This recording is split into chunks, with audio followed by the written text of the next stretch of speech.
Anti incumbency இருக்குதுங்கிறது நிஜம்.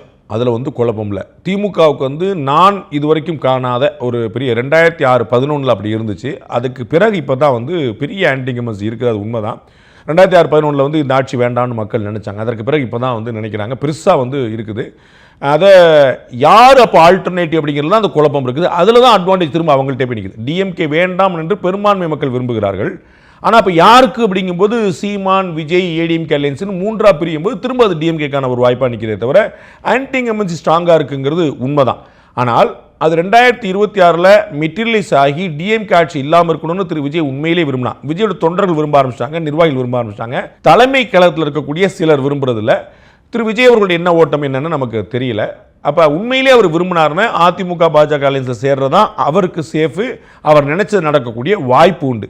அப்படி இல்லாட்டா அது நினைக்கிறது அது திமுக ஆட்சி வரவிடாமல் தடுக்கிறங்கிறது அவ்வளோ சுலபம் இல்லை. நான் ஏற்கனவே சொன்னது போல் அதிமுக இல்லாத ஒரு ஆட்சி அமையாது. திமுக கூட்டணி உடையாமல் ஆட்சி அமையாது. இந்த ரெண்டுக்குமான ஸ்பேஸுமே இருக்குது. ரொம்ப முன்னாடி சொன்னது அதில் மாற்றம்ல. அப்போ விஜய் அவர் ஆட்சியை பிடிக்கும்னு நினச்சாருன்னு அவர் அதிமுக கூட்டணியில் சேர்ந்தா தான் கதைக்கும். சேர்ந்தாருன்னு ரெண்டு வாய்ப்பு அவர்கிட்ட இருக்குது. அவர் நிச்சயமாக எதிர்க்கட்சி தலைவராகவோ அல்லது டிமாண்ட் வச்சு துணை முதலமைச்சராக வர்றதுக்கான வாய்ப்பு இருக்குது. ஆட்சியில் பங்கு